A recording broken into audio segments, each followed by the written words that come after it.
അസ്സലാമലൈക്കും. ഇന്ന് ഞാൻ ചോറിനൂടെ കഴിക്കാൻ പറ്റുന്ന ഒരു അടിപൊളി കറീന്റെ റെസിപ്പിയാണ് കൊണ്ടുവന്നിട്ടുള്ളത്. ഇത് നമുക്ക് ഒരു സ്പൂൺ മതി ഒരു പ്ലേറ്റ് നിറയെ ചോറുണ്ണാനായിട്ട്. അത്ര ടേസ്റ്റി ആയിട്ടുള്ള ഒരു കറിയാണ്. ഇതിന്റെ കൂടെ നമുക്ക് വേറെ ഒരു കറി ആവശ്യമില്ല. അപ്പൊ എല്ലാവരും ട്രൈ ചെയ്ത് നോക്കുക. സിമ്പിൾ ആയിട്ട് നമുക്ക് ഉണ്ടാക്കിയെടുക്കാൻ പറ്റും. അതേപോലെ തന്നെ ഒരുപാട് ചേരുവയൊന്നും വേണ്ട. നമുക്ക് വീട്ടിൽ കിട്ടുന്ന ഐറ്റംസ് മാത്രമൊക്കെ തന്നെ ഉള്ളൂ. അപ്പൊ എല്ലാവരും ട്രൈ ചെയ്യാം. നമുക്ക് നോക്കാം ഇത് എങ്ങനെ ഉണ്ടാക്കുന്നതെന്നുള്ളത്. ആദ്യം തന്നെ നമുക്ക് മല്ലിയൊക്കെ ഒന്ന് വറുത്തെടുക്കണം. അപ്പൊ ഞാൻ ഇവിടെ ഒരു ചീനച്ചട്ടി വെച്ചിട്ടുണ്ട്. അതിനകത്തോട്ട് ഞാൻ 1 ടേബിൾ സ്പൂൺ മല്ലി ചേർക്കുന്നുണ്ട്. പച്ചമല്ലിയാണ്. അതിന്റെ കൂടെ തന്നെ ഞാൻ 2 ടീസ്പൂൺ ചെറിയ ജീരകവും കൂടെ ചേർക്കുന്നുണ്ട്. ഇത് രണ്ടും കൂടെ നമുക്ക് 1 മിനിറ്റ് ഒന്ന് വറുത്തെടുക്കണം. ഒട്ടും തന്നെ കരിയാൻ പാടില്ല. അപ്പൊ നമ്മൾ ഫ്ലെയിം എപ്പോഴും ലോയിൽ ഇട്ടിട്ട് തന്നെ വറുത്തെടുക്കുക. കരിഞ്ഞു കഴിഞ്ഞാൽ ഇതിന്റെ രുചി മാറിപ്പോവും. അപ്പൊ നമുക്ക് ജസ്റ്റ് ഒന്ന് വറുത്തെടുക്കാം. അതിനുശേഷം ഞാൻ ഇതിനകത്തോട്ട് 1 ടേബിൾ സ്പൂൺ കടുക് ചേർത്ത് കൊടുക്കുന്നുണ്ട്. കടുകിന്റെ കൂടെ തന്നെ നമ്മൾ ഒരു 1/4 ടീസ്പൂൺ ഉലുവയും കൂടെ ചേർക്കുന്നുണ്ട്. ഉലുവ കൂടി പോരുത്. അപ്പോൾ ഒരു 1/4 ടീസ്പൂൺ മതി. ഇനി നമുക്ക് കടുക് ഉലുവ ഒന്ന് പൊട്ടുന്നത് വരെ നമുക്ക് ഇതൊന്ന് വറുത്തെടുക്കാം. ഒന്നും കരിയരുത്. കരിയാതെ ശ്രദ്ധിക്കണം. കരിഞ്ഞു കഴിഞ്ഞാൽ കയ്പ് ചൊവ വരും. അപ്പൊ അതേ കടുക് നന്നായിട്ട് പൊട്ടി തുടങ്ങിയിട്ടുണ്ട്. കടുക് ഫുള്ള് പൊട്ടി കഴിയുമ്പോൾ നമുക്ക് തീ അങ്ങ് ഓഫ് ചെയ്യാം.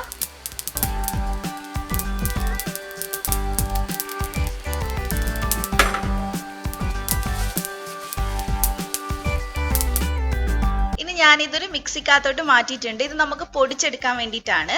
അപ്പൊ അതിന്റെ കൂടെ ഞാൻ ഒരു 1/2 ടീസ്പൂൺ കായപ്പൊടിയും കൂടെ ചേർക്കുന്നുണ്ട്. അപ്പൊ നല്ലൊരു മണം ഉണ്ടാവും നമ്മുടെ മസാലക്ക്. എന്നിട്ട് നമുക്കിതൊന്ന് പൊടിച്ചെടുക്കാം. അപ്പൊ അതേ ഞാൻ നന്നായി പൊടിച്ചെടുത്തിട്ടുണ്ട്. ഇനി നമുക്കിത് മാറ്റി വെക്കാം. നമുക്ക് കറിയിൽ ചേർക്കാനുള്ളതാണ്.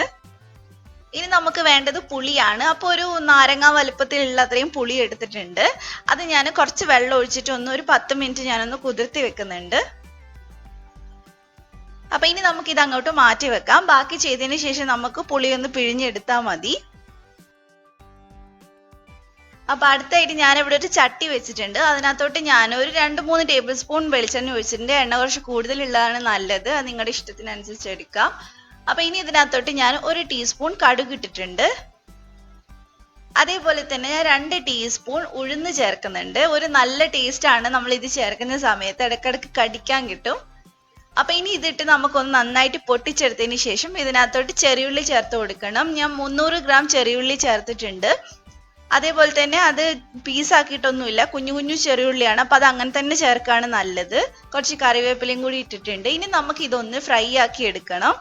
ജസ്റ്റ് ഒരു 2-3 മിനിറ്റ് ഒന്ന് വഴറ്റിയെടുത്താൽ മതി. നന്നായിട്ട് അതൊന്ന് മൊരിഞ്ഞ് കിട്ടാൻ വേണ്ടിയിട്ടാണ്.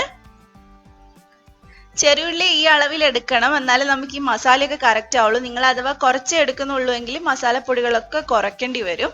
അല്ലെങ്കിൽ മസാല കൂടുതലായി പോവും. അപ്പൊ നന്നായിട്ട് ഞാനിവിടെ വറുത്തെടുത്തിട്ടുണ്ട്. അത്യാവശ്യം അതിന്റെ കളറൊക്കെ ഒന്ന് മാറി ചെറിയ ബ്രൗൺ കളർ വന്നിട്ടുണ്ട്. ഇനി ഞാൻ ഇതിനകത്തോട്ട് പുളി പിഴിഞ്ഞത് ഒഴിച്ചു കൊടുക്കുകയാണ്. പുളി ഞാനത് മുഴുവനായിട്ട് ഒഴിച്ചിട്ടുണ്ട്. അത്യാവശ്യം പുളി ഉണ്ടാവും ഈ കറിക്ക്. അതേപോലെ തന്നെ ഒരു ചെറിയ മധുരമൊക്കെ ആയിട്ടാണ് ഉണ്ടാവുക. ഇനി നമുക്ക് ഈ പുളി ഒഴിച്ചതിന് ശേഷം ഒരു 2 മിനിറ്റ് നമുക്ക് ഇതൊന്ന് വേവിച്ചെടുക്കണം. അപ്പൊ അത്യാവശ്യം വെന്തിട്ടുണ്ട്. ഇനി നമുക്ക് ഇതിനകത്തോട്ട് മസാലപ്പൊടികൾ ചേർത്ത് കൊടുക്കാം. ഞാനിവിടെ കാശ്മീരി മുളക് പൊടിയാണ് എടുക്കുന്നത്. അതുകൊണ്ട് ഒരു 3 ടേബിൾ സ്പൂൺ മുളക് പൊടി ഞാൻ ചേർക്കുന്നുണ്ട്. നിങ്ങൾ സാധാ മുളക് പൊടിയാണ് എടുക്കുന്നതെങ്കിൽ ഒരു 2 ടേബിൾ സ്പൂൺ വരെ മതി. കാരണം ഇത് അത്യാവശ്യം പുളി ഉള്ളതാണ്. അപ്പൊ മുളക് കുറച്ച് കൂടുതൽ ചേർത്താലേ അതിൽ നന്നായിട്ട് പിടിക്കുള്ളൂ. അതിനുശേഷം ഞാനൊരു 1/4 ടീസ്പൂൺ മഞ്ഞൾപ്പൊടിയും കൂടി ചേർക്കുന്നുണ്ട്. ഇനി നമുക്കിത് നന്നായിട്ടൊന്ന് മിക്സ് ചെയ്തെടുക്കാം. ഇനി ആ പച്ചമണമൊക്കെ മാറണ വരെ നമുക്കൊന്ന് വഴറ്റിയെടുക്കണം. പിന്നെ എരിവൊക്കെ നിങ്ങൾക്ക് വേണമെങ്കിൽ കൂട്ടോ കുറയ്ക്കോ ഒക്കെ ചെയ്യാം. കുഴപ്പമില്ല. ഈ കറി മുഴുവൻ എങ്ങനെ കഴിക്കാൻ വിചാരിക്കേണ്ട. കാരണം 1 സ്പൂണൊക്കെ നമുക്ക് ചോറുണ്ണാൻ വേണ്ടിയിട്ട് വേണ്ടുള്ളൂ. അപ്പൊ കുറേ പേർക്ക് കഴിക്കാൻ പറ്റുന്ന ഒരു കറിയാണിത്. ഇത് നന്നായിട്ടൊന്ന് റെഡിയായി വരുന്നുണ്ട്. നമുക്ക് ഇതിനകത്തോട്ട് ആവശ്യത്തിന് ഉപ്പും കൂടെ ചേർത്തിട്ട് നമുക്കൊന്നും കൂടെ ഒന്ന് മിക്സ് ചെയ്തെടുക്കാം. അത്യാവശ്യം മസാലയുടെ ആ പച്ച മണമൊക്കെ ഒന്ന് മാറി കിട്ടണം. ഇനി നമുക്ക് ഇതിനകത്തോട്ട് നമ്മൾ പൊടിച്ചു വെച്ചിട്ടുള്ള മസാല മുഴുവനായിട്ട് അങ്ങ് ചേർത്ത് കൊടുക്കാം. എന്നിട്ട് ഒന്നുകൂടെ ഒന്ന് മിക്സ് ചെയ്തെടുക്കാം. ഇതെന്ന് പറഞ്ഞാൽ ഭയങ്കര എന്താ ഗ്രേവി ഉള്ള കറിയൊന്നും അല്ല, ഈ ഒരു ടൈപ്പിലാണ് ഉണ്ടാവുക. അപ്പൊ നമുക്ക് ജസ്റ്റ് ചോറിന്റെ കൂടെ ഒരു സ്പൂണോ അല്ലെ 2 സ്പൂണോ ഒക്കെ മാക്സിമം മതി ഒരാൾക്ക് ചോറുണ്ണാനായിട്ട്. ഈ ഉള്ളിയൊക്കെ ഇതേപോലെ തന്നെ ചോറിൽ ഉടച്ചിട്ട് വേണം കഴിക്കാനായിട്ട്. ഒരു പ്രത്യേക ടേസ്റ്റ് ആണ് അങ്ങനെ കഴിക്കുന്ന സമയത്ത്. ഇനി ഞാൻ ഇതിനകത്തോട്ട് 1 ടീസ്പൂൺ ശർക്കര പൊടിച്ചതും കൂടെ ചേർത്തിട്ടുണ്ട്. ശർക്കര ഇല്ലാത്തവരാണെങ്കിൽ പഞ്ചസാര ചേർത്ത് കൊടുത്താലും മതി. എന്നിട്ട് അതൊന്ന് അലിയുന്നവരെ 1-2 മിനിറ്റും കൂടെ നമുക്കൊന്ന് വഴറ്റിയെടുക്കാം. അപ്പൊ ഇത്രയേ ഉള്ളൂ, നമ്മുടെ കറി ഇവിടെ റെഡി ആയിട്ടുണ്ട്. ചെറിയ പുളിയും അതേപോലെ തന്നെ എരിവും മധുരവും ഒക്കെ ആയിട്ട് ഒരു സ്പെഷ്യൽ ടേസ്റ്റ് ആണ്. അതേപോലെ തന്നെ നമ്മൾ ഇതിൽ ചേർത്തിട്ടുള്ള മസാലയും ഒരു അടിപൊളി മസാലയാണ്. അപ്പൊ എല്ലാവരും ട്രൈ ചെയ്ത് നോക്കുക. നല്ല കിട്ടിലനായിട്ടുള്ള റെസിപ്പിയാണ്.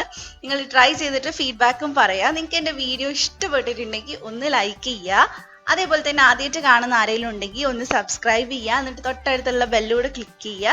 എന്നിട്ട് അതിൽ ഓൾ എന്നുള്ള ഓപ്ഷൻ ക്ലിക്ക് ചെയ്യുക. എന്നാൽ മാത്രമേ ഞാൻ വീഡിയോസ് ഇടുമ്പോൾ നിങ്ങൾക്ക് നോട്ടിഫിക്കേഷൻ വരുള്ളൂ. അപ്പോൾ ഇതേപോലെ തന്നെ മറ്റൊരു കിട്ടിലും വീഡിയോ ആയിട്ട് ഇൻഷാ അല്ലാഹ് നമുക്ക് നാളെ കാണാം. Thank you for watching.